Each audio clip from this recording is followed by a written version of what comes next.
Santiago capítulo 1, versículos del 16 al 18, vamos a ver específicamente hoy, pero lo vamos a leer desde el 12. Oramos, leemos y continuamos. Soportando la tentación, resistiendo la prueba, parte 2. Oramos. Señor, es fabuloso cantarte a ti, encontrarte en cada letra, en cada palabra, en cada doctrina expresada en esos cánticos, Señor. Eso trae consuelo y refrigerio en nuestras almas, pero también nos amonesta.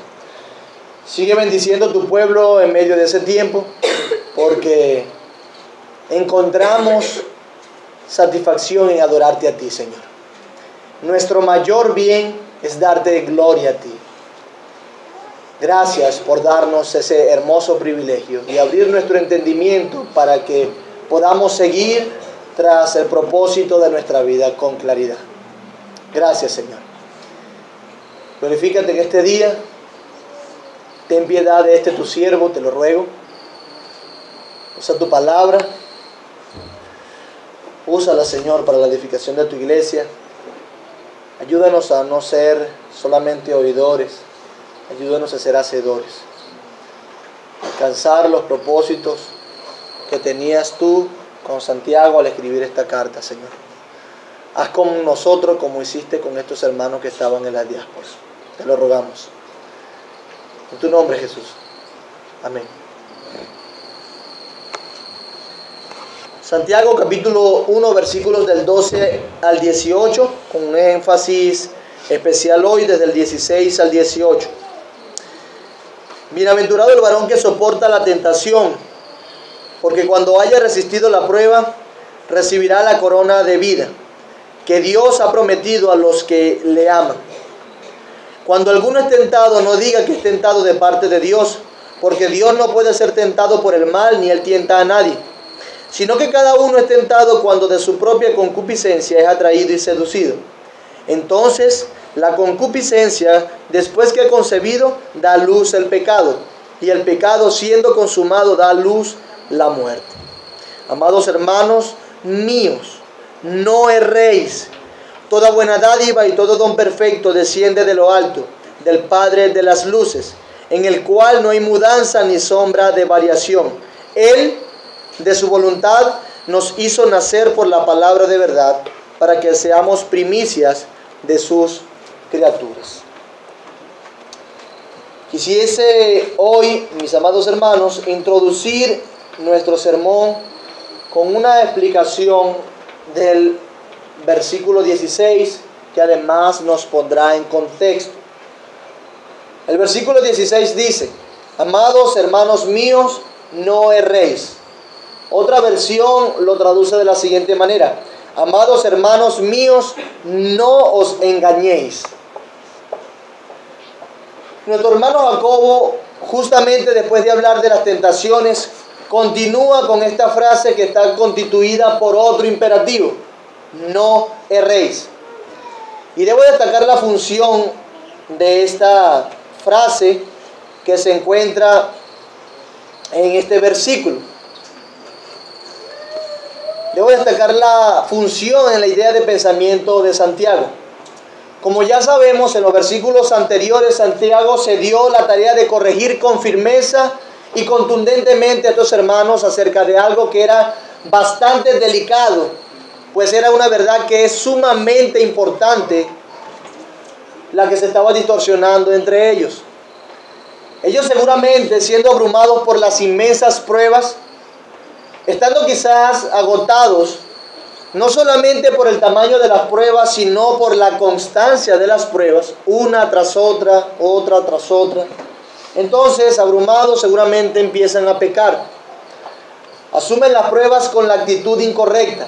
El gozo no los gobernaba, la ira, la venganza personal, la preferencia entre ellos, la acepción de personas, era lo que los estaba caracterizando.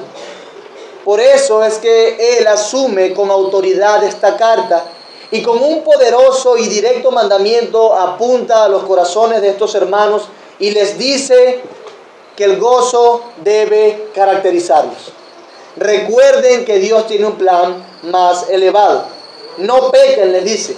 No pequen en medio de las pruebas, al contrario, resistan, que el que resiste recibirá la corona de la vida. Así que pidan sabiduría, pidan con fe, gloríense en su humillación y en su exaltación. Amen a Dios para que puedan resistir hasta el final. Les dice algo como eso, en resumidas cuentas. Pero las cosas aún están yendo muy lejos.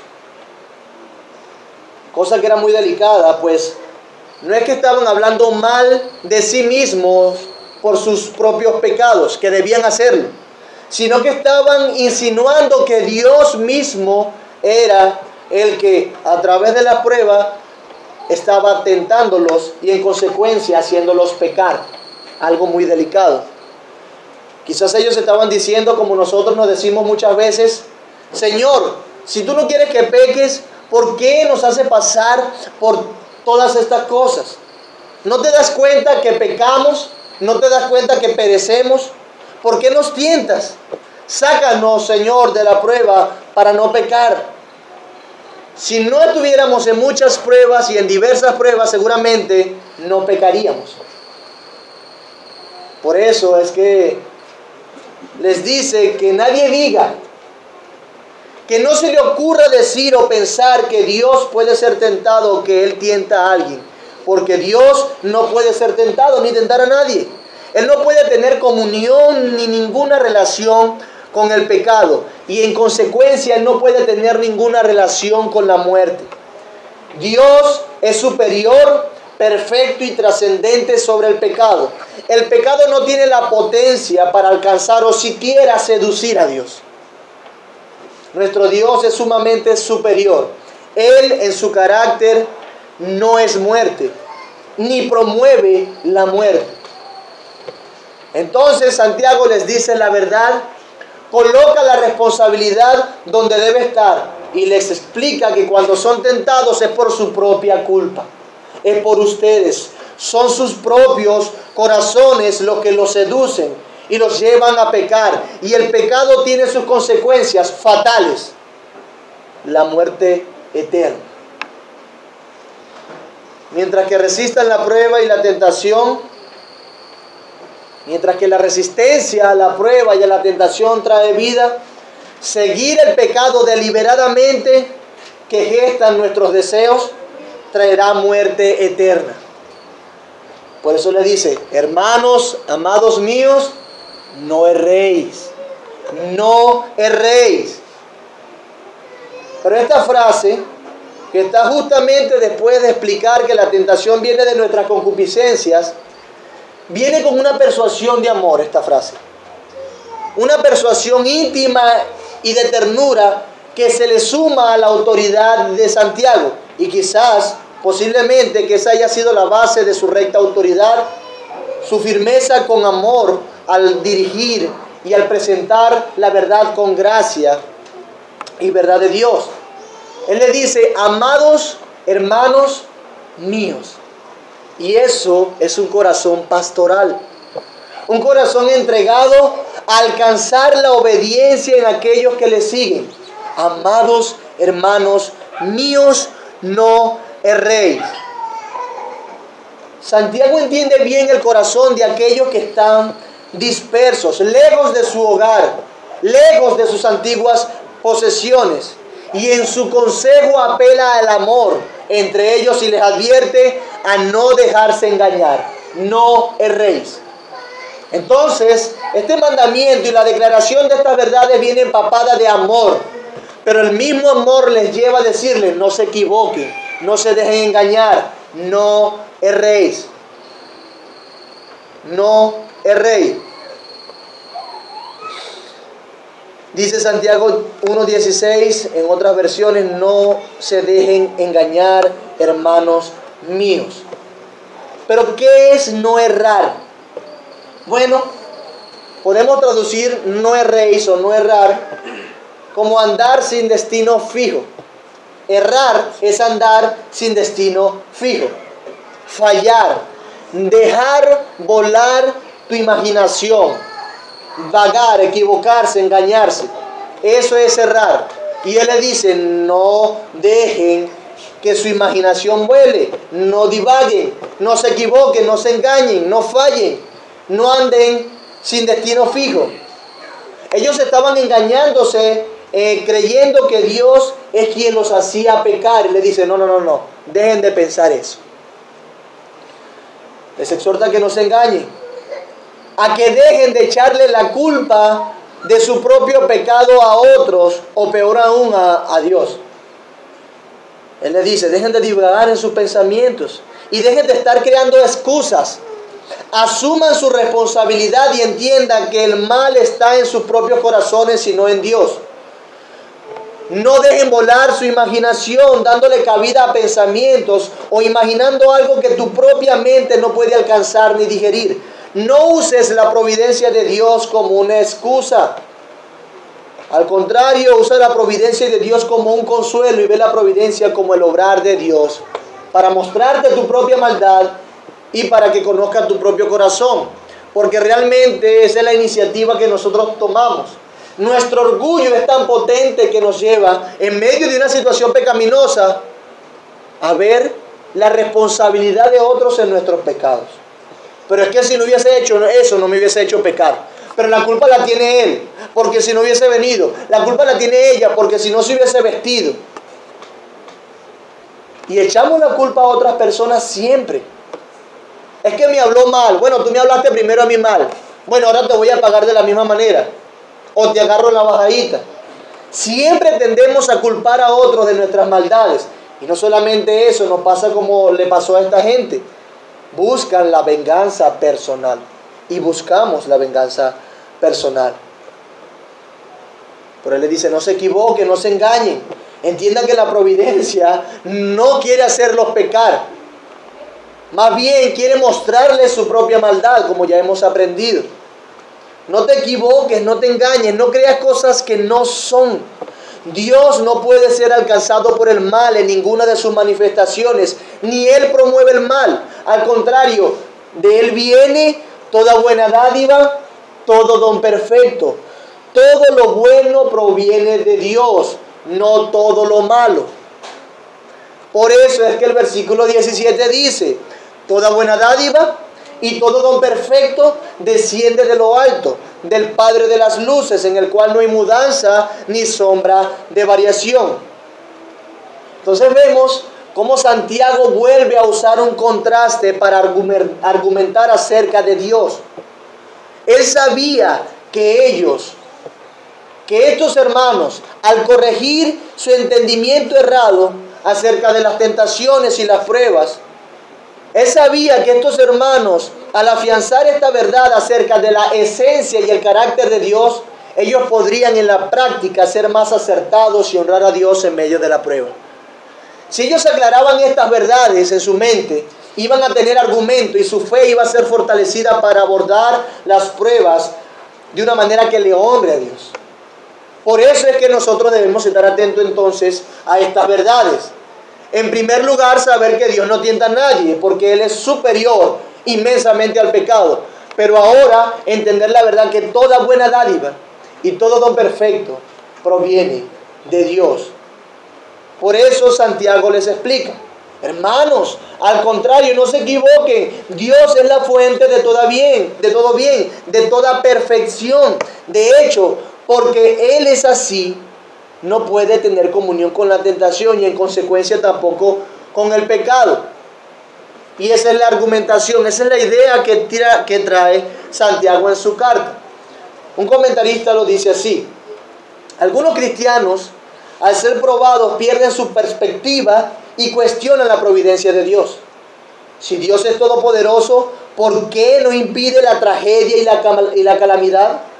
El hombre puede multiplicar las acusaciones verbales y no verbales dirigidas contra Dios, pero no debe hacerlo.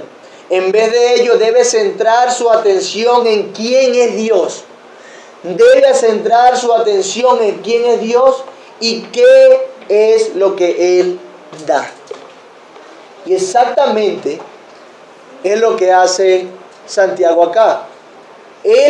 Santiago les pone su mirada en la bondad de Dios y en el carácter de Dios. Santiago pone la mirada de estas personas en la bondad de Dios y en el carácter esencial de Dios. Pongan su mirada allí y verán que van a ser acertados en medio de la prueba. Y Él llena sus corazones de argumentos para convencerlos de esta verdad. Toda buena dádiva y todo don perfecto desciende de lo alto. Y al aplicar esta frase, estas dos frases, sí, podríamos decir, debo anunciar que estas expresiones se usan para designar todo lo bueno, en general. Toda buena dádiva y todo don perfecto se usa para expresar o designar todo lo bueno. Si hay algo bueno en alguna medida, a eso se refieren estas expresiones. A todo lo bueno en alguna medida que proviene de Dios. Entonces debemos examinar la bondad de Dios. Dice este pasaje toda buena dádiva. Y vamos a separar toda buena dádiva y todo don perfecto para ver las implicaciones particulares que tiene cada una. Bueno, entonces al examinar la bondad de Dios debemos ver toda buena dádiva. ¿Qué significa toda buena dádiva? Bueno, toda cosa provechosa. Toda cosa que se da, que es excelente o distinguida. Repito, ¿qué es toda buena dádiva? Toda cosa provechosa. Toda cosa que se da, que es excelente o distinguida. Y es interesante porque esta expresión, toda buena dádiva, en el griego denota propiamente el acto de dar. La acción de dar. Entonces, si hay una acción dadivosa buena, si hay un acto de dar provechoso, ¿sabe de quién viene? De Dios. Se refiere propiamente a la acción de dar. Ya Jacobo nos había dicho que Dios es el Dios dador. Él no nos había dicho. Él nos dice que pidamos con fe porque Él se complace en dar. Y se complace dar específicamente ¿qué? Sabiduría. Sabiduría. Y precisamente el acto de dar tiene que ver con la bondad de Dios, mis amados hermanos. Con el Dios dadivoso. ¿Por qué? Porque dar es bueno. Dar es bueno. Él es el Dios que da cosas buenas, como lo es su sabiduría. Como lo dice en el versículo 5. En el versículo 5 de este mismo capítulo. Por eso es que nos dicen las Escrituras que mejor es dar que recibir. Porque el dar es una virtud que se desprende del carácter mismo de Dios. ¿Por qué? Porque Dios es el Dios dador. Entonces, vemos aquí que esta expresión se refiere a la acción de dar. Al acto de dar. Toda acción de dar que sea provechosa y buena proviene de Dios. Por eso es que Mateo nos dice que Dios da a sus hijos buenas cosas. ¿Por qué? Porque Él es bueno. Porque si nosotros siendo malos sabemos dar buenas dádivas a nuestros hijos, ¿cuánto más Dios que es bueno? Si nosotros siendo malos podemos dar buenas cosas, ¿cuánto más Dios que es el Dios dador de las cosas buenas? Entonces, esta expresión, toda buena dádiva, toda cosa provechosa, toda cosa que se da que es excelente o distinguida, se expresa o denota propiamente el acto de dar o la acción de dar, porque dar es bueno.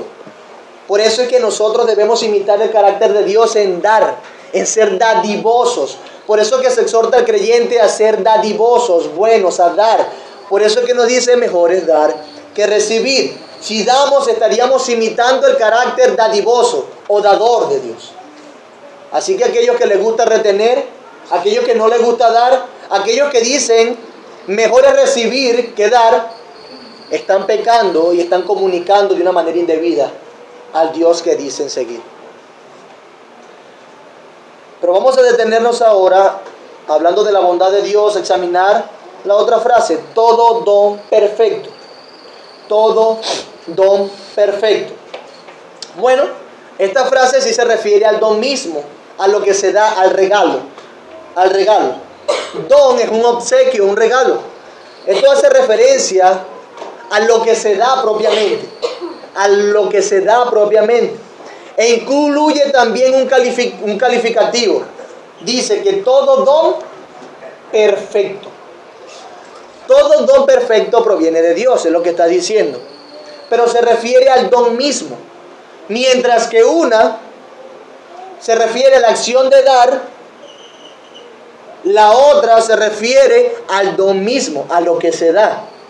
Si hay una acción de dar que no es buena, mi amado hermano, no viene de Dios. Si se recibe un regalo, un don que no es perfecto, no viene de Dios. Es decir, si se hace algo o se recibe algo con el propósito de hacernos pecar, eso no viene de Dios. Porque de Dios viene todo lo bueno, no todo lo malo. Y ese es el contraste que continuamente quiere marcar Santiago. Y aquí debemos detenernos un momento, examinar un poco más, para expandir más esta idea, porque sin duda alguna los hermanos que estaban dispersos estaban viendo algunas pruebas no tan buenas. Los hermanos que estaban expatriados en la dispersión, en la diáspora, no estaban viendo a las pruebas como provechosas. Al contrario, las veían contraproducentes, por cuanto, según ellos, les llevaban a pecar y al dolor.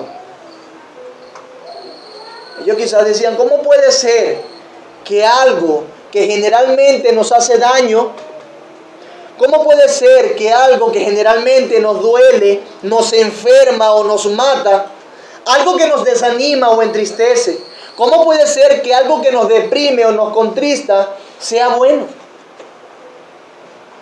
Porque el razonamiento sería el siguiente: si las pruebas son para nuestro bien, y precisamente por eso es que debemos aprovecharlas y asumirlas con gozo, pues Dios a través de ellas quiere hacernos perfectos como Cristo, y que seamos como Cristo es algo realmente bueno, es una de las más grandes dádivas después del mismo. Entonces, ¿cómo es que esas mismas pruebas que se traducen en muerte, persecución, necesidad, escasez, tribulación y angustia vienen de Dios? Y ello podría tener sentido en alguna medida. Pero Santiago tiene todo eso en mente. Él, en lo que ha escrito, no ha pretendido evadir las lágrimas y el dolor que producen las pruebas. Él no ha pretendido evadir la angustia o evadir el hecho que las pruebas muchas veces hieren. Y hieren de muerte. Él no quería evadir el hecho de la angustia que produce la muerte de un familiar, o el hambre que tenemos ahorita, o la enfermedad mortal que padecemos. Él no quería evadir eso. Santiago lo que está diciendo y lo que está haciendo con ellos es ponerle los lentes de Dios y aplicar lo que ha aprendido del carácter de Dios y la bondad de Dios. Él está haciendo un contraste entre el pecado, sus causas, y el Dios perfecto y santo. Si hay algo malo o que nos duela, es por causa de nuestro pecado, no de Dios. Eso es lo que está aclarando. Sin embargo, Dios es tan poderoso, bueno e inmutable que puede sacar de cosas malas, inmensas bondades y bendiciones. Por eso es que nosotros podemos decir que aún en las cosas que más nos duelen, nos trae tristeza y dolor, que nos parecen muy malas, son para el bien de nuestras almas. Porque Dios tiene la capacidad de traducir lo peor para un bien mayor a favor de su pueblo. Entonces, este hombre, al pastorear el corazón de su grey, una grey que estaba dispersa, les empapa de esa misma manera de ver las cosas, que es la manera correcta. Las pruebas, aunque parezcan malas, las pruebas, aunque muchas veces nos hagan sufrir, son parte del plan de Dios para hacernos más dependientes a Él, para humillarnos y mostrarnos su gloria en Cristo. Por eso es que las pruebas son como fuego purificador, como fuego que purifica.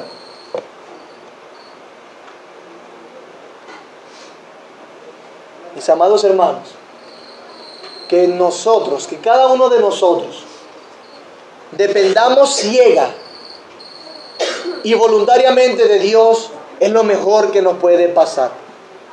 El que nosotros seamos llevados a los pies de Cristo es algo perfecto, es algo bueno. De modo que si las pruebas, aunque duras, producen algo tan perfecto y sublime como la imagen de Cristo en nosotros, bienvenidas sean. Bienvenidas sean. Entonces, si las pruebas alcanzan algo tan glorioso en nosotros como la imagen de Cristo, algo tan perfecto como el carácter de Cristo en nosotros, podemos decir, bendita enfermedad. Entonces podemos decir, bendito robo, bendita escasez, bendita ausencia, bendita necesidad, bendito todo aquello, todas aquellas pruebas que nos lleven a ser perfectos, sin cabales, sin que nos falte nada. Bendita prueba que nos forme paciencia en nosotros, porque eso es lo mejor que nos puede pasar. Como dije alguna vez comenzando a estudiar este libro, lo que nosotros necesitamos y lo más glorioso que podemos alcanzar ahora es que seamos formados a la imagen de Cristo. Y eso es lo que quiere seguir diciéndole Santiago a estos hermanos. Bendita enfermedad, bendita escasez que me ha llevado a los pies de Cristo, bendita muerte de un familiar que me ha llevado a depender más de Dios. Hermanos, cuidemos nuestra vida más bien de no hacer de ese glorioso momento de prueba una tentación. Cuidemos de no hacer de la prueba una tentación. Resistamos a nuestras concupiscencias, a nuestros deseos malos que batallan contra Cristo, contra nuestras ganas de obedecerle. Porque precisamente eso es lo que está diciendo Santiago. De Dios no vienen las tentaciones, de Dios no vienen nuestros malos deseos, al contrario, de Él viene todo lo bueno y todo lo perfecto. Por eso podemos decir que nunca recibiremos una injusticia de parte de Dios. Hermano, nunca recibiremos una injusticia de parte de Dios. Nunca recibiremos algo que no sea justo de parte de Dios. Todo lo que Dios haga con nosotros será justísimo y buenísimo. Todo lo que Dios haga con nosotros será bueno y misericordioso. Dios justo, misericordioso. Deuteronomio 32:4 lo dice de esta manera. Deuteronomio 32:4 lo dice así: Él es la roca cuya obra es perfecta, porque todos sus caminos son rectitud. Dios de verdad y sin ninguna iniquidad en Él. Él es justo y recto. Todo lo que hace es justo y recto. Puede pasarle algo como le pasó a algunos de nuestros hermanos, y nos ha pasado a todos en alguna medida, que le roba muchos bienes y les quita la comodidad que tenían antes. Pero ¿sabe qué? Eso es justo delante de los ojos de Dios y para el bien de nuestras almas, para el provecho de nuestra alma. Por eso, Amós 3:6 dice: ¿se tocará la trompeta en la ciudad y no se alborotará el pueblo? ¿Habrá algún mal en la ciudad del cual Jehová no haya hecho? Hermanos, las pruebas, aunque parezcan malas, es algo bueno para el pueblo de Dios. Por cuanto es algo bueno, nosotros debemos estar gozosos en ella. Debemos cambiar nuestra perspectiva de ver las cosas y de ver el mundo y lo que sucede en él. Los lectores deben saber que Dios no envía a sus hijos penas y pesares para alejarlos de sí. No, mi hermano, Dios no te quiere probar para que tú salgas corriendo en dirección opuesta a Él.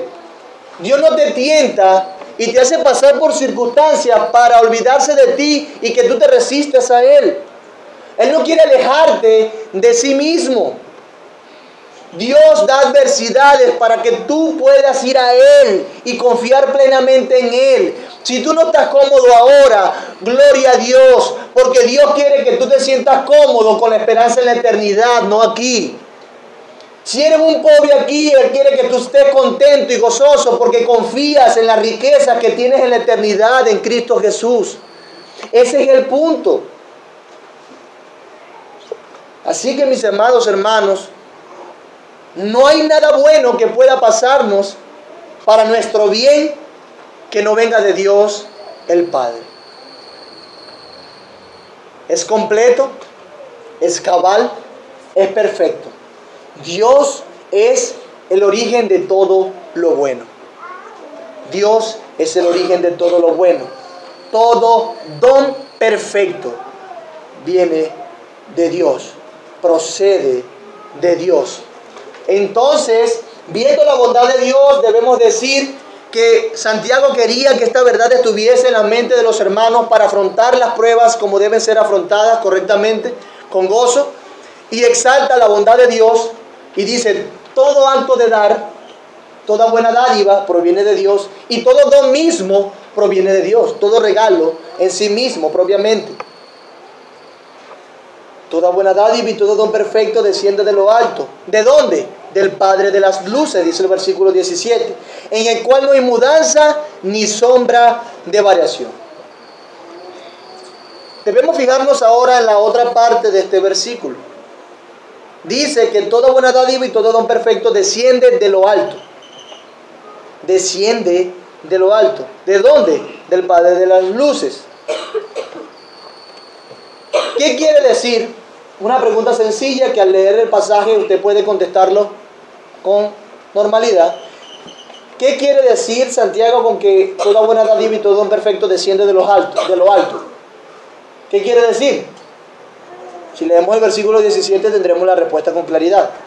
Bueno, el hecho de que todo descienda de lo alto, él quiere decir que desciende de el Padre, exactamente de Dios, del Padre de las luces. Y empieza a hablar y a referirse a Dios, a identificarlo de una manera bien interesante. Como ya mencioné varias veces, todo lo bueno desciende de Dios. Y Dios está arriba en lo alto y sublime. Pero aquí se le llama Padre de las luces. Dice que es el Padre de luz. Y las cosas se ponen buenas aquí. Dice que es el Padre de la luz o Padre de las luces. Y esto es una interesante manera de identificar a Dios como Padre de la luz. Indudablemente se vuelve a identificar la luz, se vuelve a relacionar y a identificar la luz con la santidad y bondad, en contraste con la oscuridad que es pecado y muerte. De Dios viene la luz, y es en serio. Cuando digo que de Dios viene la luz, no quiero hablarlo en sentido figurativo. Quiero decir que la luz viene de Dios, literalmente. Y todo aquello que produce luz, aunque no produce luz en sí mismo, sino que Dios le da esa capacidad, mientras que otros simplemente reflejan la luz de otros, como la luna que refleja la luz del sol, toda esa luz proviene de Dios. Entonces, Santiago de una manera gloriosa empieza a hablar de Dios en términos cósmicos y estelares. Asimismo, Santiago empieza a hablar de Dios en términos cósmicos y estelares. Él le lleva a pensar que de las cosas más imponentes que los hombres pueden percibir y de las cuales se maravillan, como las lumbreras, como las estrellas, los planetas, entre otras cosas que existen en el espacio. Que aunque esas cosas son inspiradoras, para el hombre son inalcanzables. Todas las cosas buenas y perfectas descienden de un ser que es eternamente superior y que de hecho es el creador de lo que más puede impresionarnos. ¿Sabe qué? Si usted ve una clase o si ha visitado los observatorios en Apartaderos, Mérida, y le muestran el videíto que le muestran y lo colocan a verlo por el telescopio, gracias. usted quedará maravillado de la expansión del universo y de el tamaño de esos seres que están en el espacio. Son gigantes. La Tierra es algo minúsculo comparado con el Sol, y el Sol es algo minúsculo comparado con otras estrellas. Entonces esos planetas, esas estrellas, todas esas cosas que hay en el espacio nos impresionan porque son gloriosas, son imponentes, son inalcanzables para nosotros. Pero debemos considerar cómo habla Santiago aquí. Él dice que todas las cosas buenas y perfectas descienden de un ser que es eternamente superior a todas esas cosas que nos impresionan. De hecho, Él es el creador de todas esas cosas que nos impresionan, que están en el espacio. Esas cosas tienen una gloria majestuosa, nos empapan. De hecho, es tan glorioso el sol que si usted se queda viendo fijo, va a tener repercusiones en la visión. Que si la Tierra no tuviese un casco o una protección magnética, los rayos solares consumirían y fuesen catastróficos para nosotros. De manera que el sol tiene una gloria inmensa y eso nos cautiva, nos impresiona, a veces nos asusta. Esa es la gloria del sol. Si esa es la gloria del sol, imagínense la gloria de su creador. Si esa es la poderosa luz que procede del sol, cuánto más la luz de quien le da la luz al sol. ¿Sí están conmigo?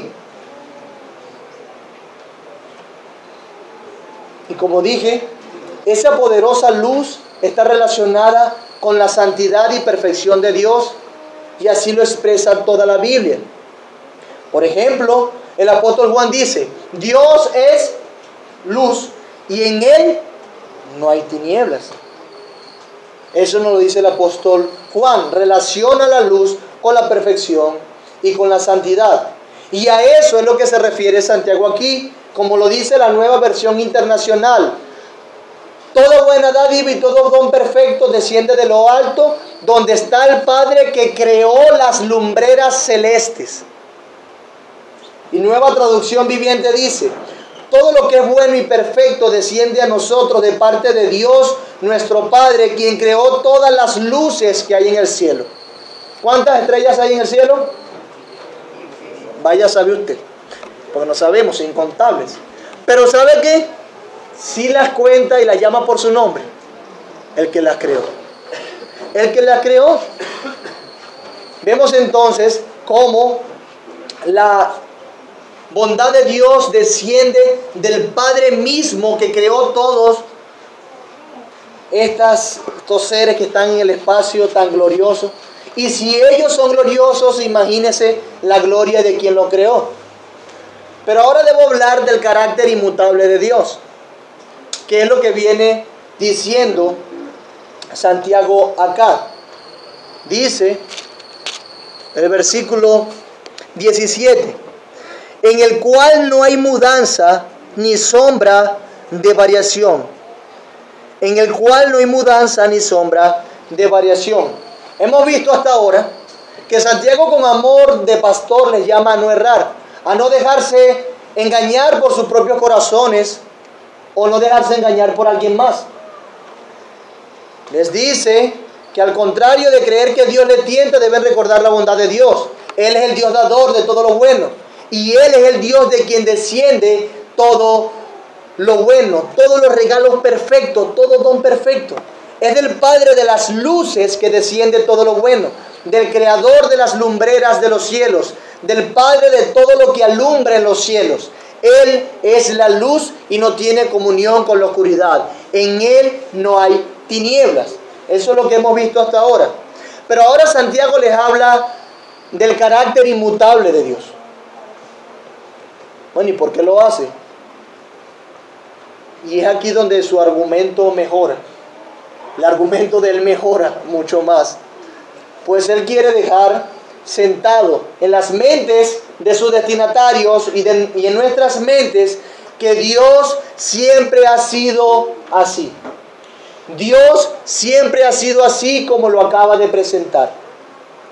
No hay nadie que pueda decir con éxito que el Dios que le gobierna hoy es distinto al Dios de antes. No hay nadie que pueda decir que Dios cambió en sus estándares o manera de ser. No, Él es el mismo. De hecho, nuestro Dios no está sujeto al tiempo. Él es el mismo, ayer, hoy y siempre. Él tiene un interés, hablando de su inmutabilidad, de sus propósitos y de su manera de relacionarse con sus hijos. Él tiene un interés permanente de beneficiar a sus hijos. Él no quiere beneficiar a sus hijos hoy con santidad, con vida eterna, y mañana enviarlos a la tentación, a pecar, para después enviarlos al infierno. Dios no es un Dios esquizofrénico. No, mi amado hermano. Dios es inmutable. Él tiene un interés permanente de beneficiar a sus hijos. Eso es lo que quiere comunicar con la inmutabilidad de Dios Santiago. Y quiere dejar fijo en la mente de sus destinatarios. Él es el Padre de las grandes estrellas. Dios es el Padre de los planetas. Él es el creador de todo lo que te maravilla en las noches cuando ves el cielo despejado. Él es el creador de aquel poderoso sol que con su luz da vida, pero también quema en el día más caluroso y menos nublado. Pero aún en su potencia y gloria esas lumbreras cambian. El sol cambia, mis amados hermanos. Sí, ellas se mueven, ellas mutan, ellas cambian y varían su posición en el espacio. De hecho, el mismo sistema solar tiene una hermosa danza estable y perfecta que mantiene la armonía de nuestra galaxia. Esa rotación producida por la gravedad del Sol, atrayendo al resto de los planetas que conforman este sistema, trae como consecuencia que se cumplan ciclos evidentes y saludables para nosotros en el planeta Tierra. Podemos percibir que ese cambiar de las lumbreras que están en los cielos producen cambios en la tierra. En un momento es de día y en otro momento es de noche. El sol brilla con fuerza y en otro momento la luna refleja con fuerza la luz del sol. Un día hay un eclipse solar, en otro hay un eclipse lunar. Eso cambia. Pero el punto, mis amados hermanos, es que estas grandes estrellas mutan, cambian y a su vez producen sombras que varían por la luz. Porque la luz que producen estas lumbreras varían según su ubicación.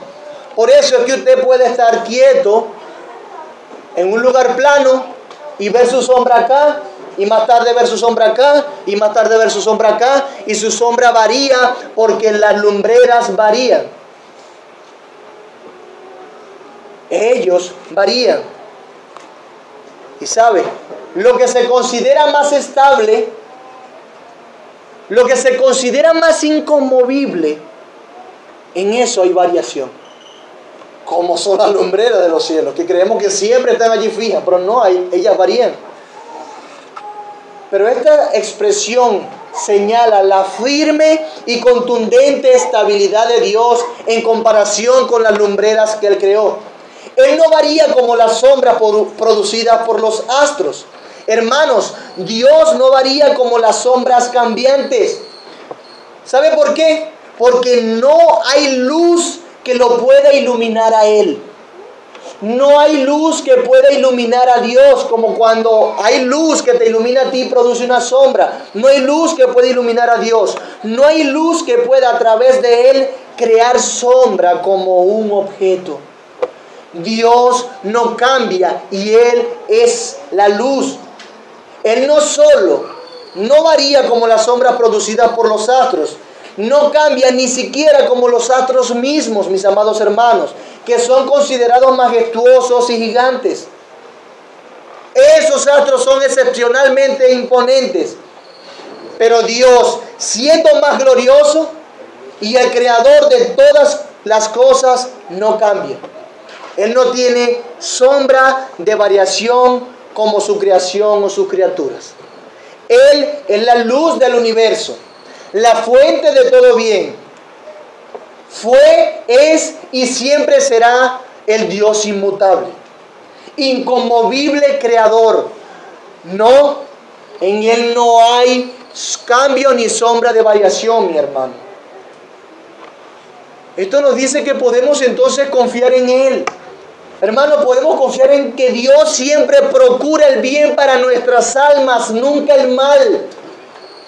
Nunca el mal, porque no cambia. Y Él da toda una explicación astronómica, cósmica, para decir que Dios es fijo, firme, la roca, para que confiemos en Él.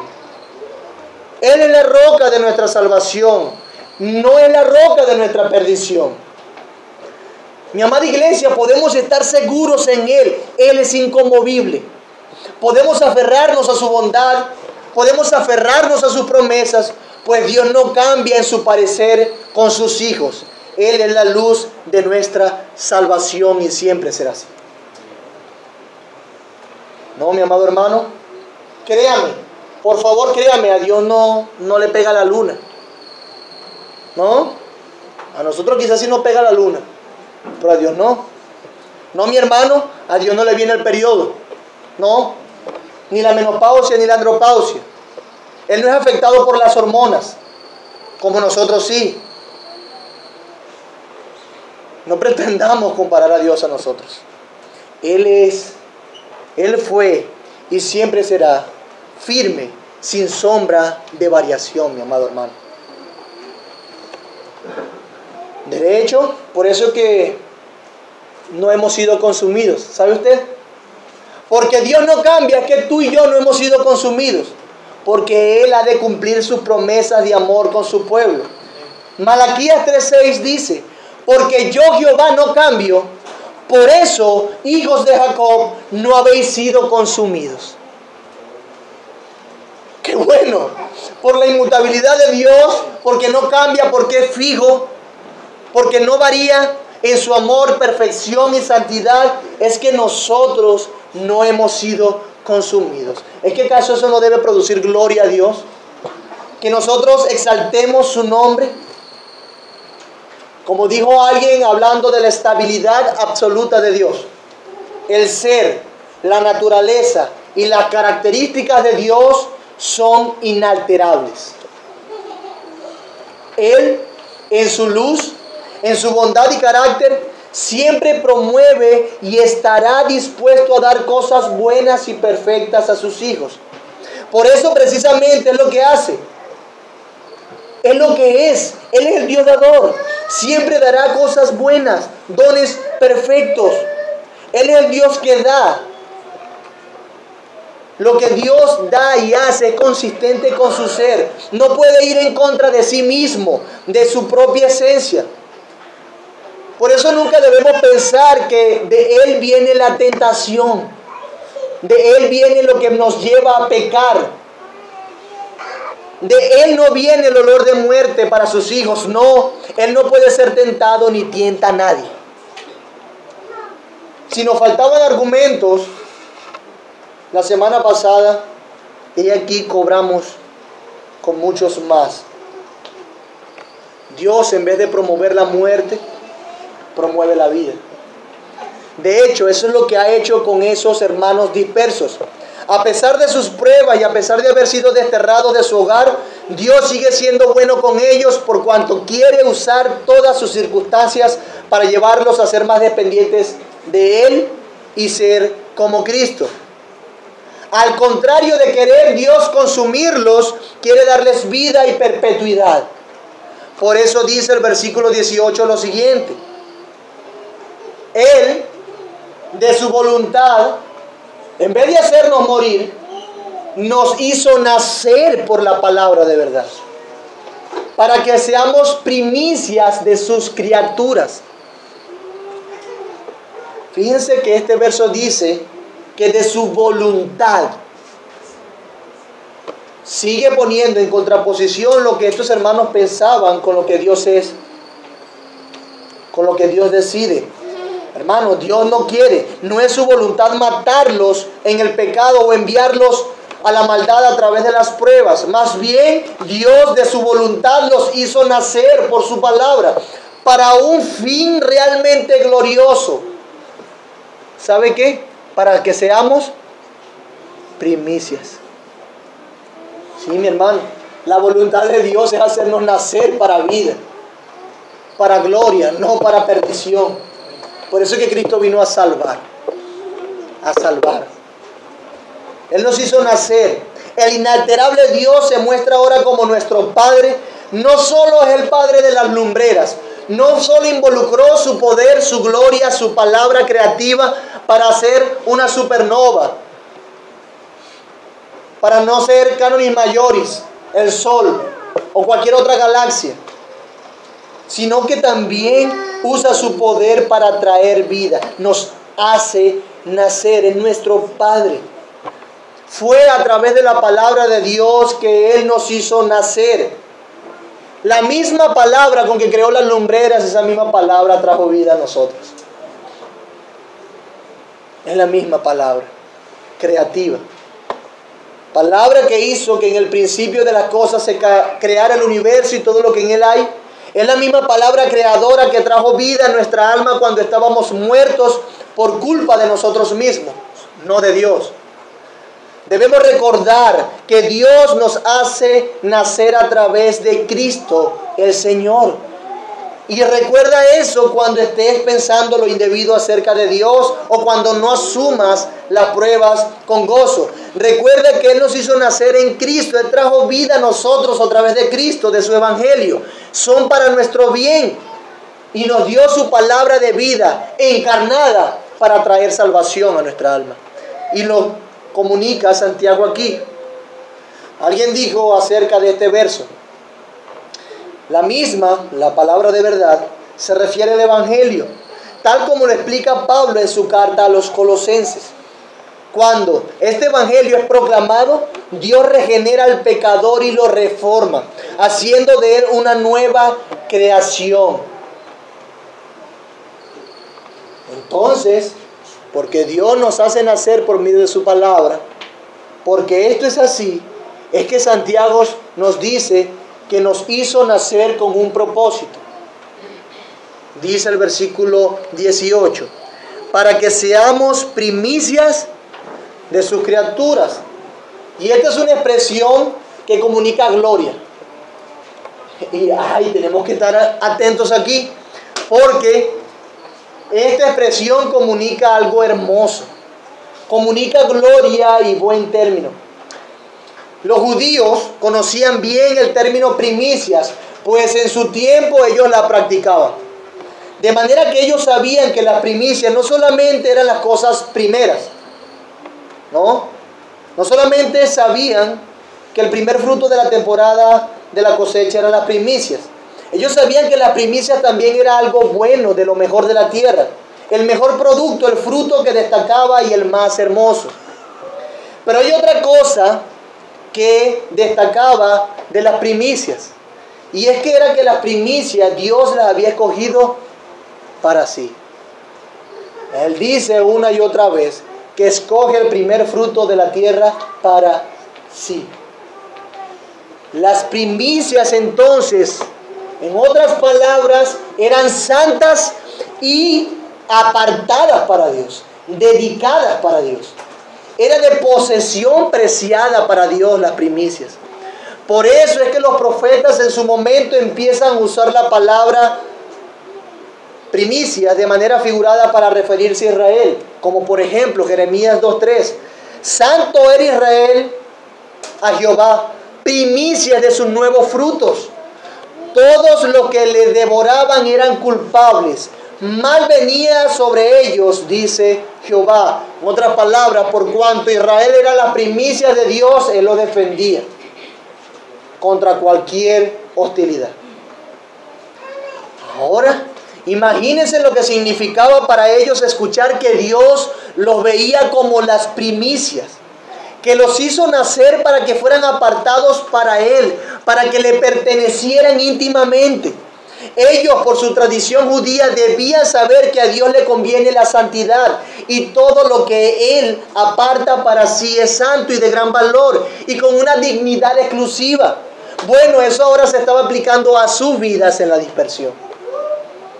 Esto seguía rebatiendo lo que en su mente podían pensar equivocadamente acerca de Dios. Santiago le dice al contrario, Dios quiere un bien demasiado elevado para ustedes y lo ha apartado para sí. Dios les estaba diciendo y nos está diciendo a nosotros que somos una especie de primicias de lo que Dios creó. Lo apartado del fruto de su creación, ¿sabe quiénes son? Lo apartado del fruto de su creación somos nosotros. Sí, bien bonito el sol, bien bonitas las estrellas, bien bonita la luna. Pero para Dios nosotros somos más bonitos. Somos la primicia de sus criaturas. Él nos hizo nacer por la palabra de verdad para eso, para pertenecerles más íntimamente, de una manera diferente al resto de la creación. Por eso que decíamos en nuestra clase que el hombre es la corona de la creación. Qué gran honor este, mi amado hermano. Somos las primicias de Dios y por tal razón somos santos. Es decir, Dios nos ha escogido de entre todas las criaturas para ser santos y nos ha dedicado a Él mismo. Voy a apartar algo para mí. Nos pasa. Bueno, tengo este poco de cosas, debo regalar alguna, voy a apartar esto que es más bonito para mí. Y lo disfruto. Lo demás lo regalo. Ahora imagínense haciendo nuestro Dios algo como eso. De todas las glorias que usted conoce de la creación, el Señor hizo eso con nosotros. Somos sus primicias.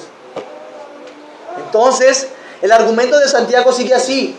Si Él nos hizo nacer por su palabra de verdad, si Él nos hizo para que fuésemos la primicia de sus criaturas, ¿cómo es que podemos pensar que en algún momento Dios cambió de parecer? ¿Cómo es que podemos pensar que Dios varió en su elección y dedicación de su pueblo para sí? El Dios verdadero, el Dios inalterable e inmutable ha de cumplir lo que prometió y lo que su misma esencia promueve. El cumplimiento de su palabra, el bien y la gloria de sus hijos. Él no cambia en ese propósito. Él es glorioso en eso. Bendito Señor, que no cambia y sigue procurando el bien para su pueblo en cualquier momento. Pertenecemos a Dios. Ya pertenezco a Cristo y Él pertenece a mí. Es mío por la eternidad. Es mío por la eternidad. Por eso es que podemos cantar el himno. Gozo indecible inunda mi alma. Y eso precisamente es lo que dice Santiago aquí. Ten gozo por todas estas verdades cuando estés en pruebas. Porque sabes que Dios, el Dios inalterable, el Padre de las lumbreras, siempre procurará el bien para tu alma. Ten gozo. Ten gozo. Siento en mi ser la célica calma. Me rescató de vergüenzas mil, ya pertenezco a Dios. Por lo tanto, nadie piense nunca que Dios puede buscar que nos extraviemos. Esto es imposible, porque Él es santo y nosotros sus primicias. Nosotros sus primicias compartimos su santidad. Entonces, mis hermanos, para terminar, como vemos, las cosas que nos pasan, como vemos, las circunstancias y las pruebas son para nuestro bien. ¿Cómo las empiezas entonces tú a discernir? ¿Cómo las evalúas? ¿Cómo estamos viendo nuestras pruebas ahora, nuestras circunstancias? Nos damos cuenta que la bondad de Dios siempre será con nosotros porque Él es precisamente eso, bondad.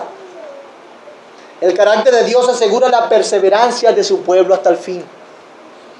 La elección de Dios de un pueblo para sí asegura nuestra vida hasta el fin. Y aquel que es poderoso para guardarnos sin caída y preservarnos sin manchas delante de su trono con alegría, al único y sabio Dios. dice las Escrituras. Todo lo que Dios nos da, nos parezca bueno o malo a primera instancia, es para nuestro bien. No erréis, mi hermano. No os engañéis. En Él no hay sombra de variación. Confiemos en nuestro Señor. Veamos como Santiago, que la bondad de Dios y el carácter de Dios nos motivan a resistir y a perseverar en la prueba. Soporta la tentación, mi amado hermano. Soporta cuando tu pecado te quiere llevar a pecar. Eso no viene de Dios. Sopórtalo, porque Dios ha prometido que juntamente con la tentación dará también la salida. Soporta. Estas verdades han de fortalecer nuestra fe para que seamos sabios en afrontar las pruebas. Estas verdades evitarán que andemos de doble ánimo. ¿Recuerdan? Llevados por cualquier viento. Estas verdades evitarán que seamos inconstantes en nuestro camino, pues tenemos un Dios firme que no divaga, sino que cumple lo que prometió. Él es inalterable. En vez de quejarnos de la providencia de Dios y estar descontentos con las cosas que pasan, que no controlamos, el carácter paternal de Dios y la obra de regeneración que hizo en nosotros ha de darnos estabilidad, buen juicio y llenarnos de sumo gozo en las diversas pruebas. Pues sabemos que Dios quiere hacernos como su Hijo Jesús. Dios nos ha apartado para sí como preciado tesoro en Cristo. Gozo, gozo. No, Dios no nos tienta para muerte. Al contrario, nos hizo nacer por su palabra y nos dio el privilegio de estar a su diestra por la eternidad. He allí donde debe estar nuestra gloria, mi amado hermano, en la eternidad. He allí donde debe estar nuestro orgullo. Así que cobra ánimo, mi amado hermano. Fortalécete en estas promesas y en esta verdad de Dios. Ve la bondad y el carácter de Dios y recuerda lo que Él ha hecho de ti y por ti. Dios es el Dios dador. Dios dio cuando creó el cielo y la tierra. Dios dio al enviar a su Hijo. Dios dio al derramar al Espíritu sobre nosotros. Las dádivas que Dios pone al alcance de su pueblo son buenas y perfectas. Cada una de ellas. Pero debo decir que aquellos que no han creído en Cristo no pueden beneficiarse de estas promesas. Porque Dios se glorificará en hacer justicia. Por eso te ruego, mi amado amigo, tú que no has creído en Cristo y que todavía eres reo del infierno, que aún has de perecer por causa de tus pecados, que veas a Cristo y veas todo lo que ofrece, de lo que sus hijos son beneficiados, y arrepiéntete. Si sigues confiando en tus obras, si sigues echándole la culpa a Dios y pensando y dejando volar tu imaginación acerca de lo que es Dios y cómo debe vivir, vas a perecer. Por eso te ruego, ve que Cristo fue a la cruz a morir por pecadores, y si tú te arrepientes y crees en Él, su sacrificio ha de beneficiarte. No puedes ser salvo por tus propios medios, mi amigo. No puedes. No puedes alcanzar la vida eterna por tus propios medios. Ven a Cristo y encontrarás salvación. Aprovecha que es el tiempo oportuno. Es ahora que Dios está llamando a pecadores a arrepentirse. Si has escuchado la palabra de Dios, con toda responsabilidad te digo que Dios hoy está llamándote para que te arrepientas de tus pecados. Ven a Cristo y no perecerás. Ve el amor de Dios expresado a través de Cristo, que si crees, Él habrá tomado tu lugar. Vamos a orar. Señor, gracias por tu palabra. Trae salvación. Salva pecadores. Glorifícate tú. Enséñanos, Señor, a confiar en ti y a ver tu inmutabilidad. En ti no hay sombra, ni cambio, no hay variación, Señor. Tú eres inalterable y siempre procurarás el bien para nosotros. Tú que eres luz, nunca has de procurar el mal. Tú que eres luz y quien da luz a las lumbreras, nunca has de impartir oscuridad, perdición y muerte. Al contrario, haces nacer a tus hijos, das vida por medio de tu palabra, para que seamos ahora primicias de tus criaturas. Gracias por el hermoso privilegio Qué honra, Señor, qué glorioso, qué dignidad nos has dado. Te ruego que aquellos que no han creído en ti, que no son creyentes, les hagas nacer, Señor, y que lleguen a formar parte de esas primicias. Glorifícate, Señor, te lo rogamos, te lo rogamos. Ayúdanos a vivir de una manera que te honre a ti en medio de las pruebas, y ayúdanos a resistir la tentación. Ayúdanos a mortificar nuestros pecados y a no sucumbir ante nuestros deseos. Ayúdanos a anhelar la eternidad contigo y a despreciar la comodidad en el ahora. En Cristo oro. Amén.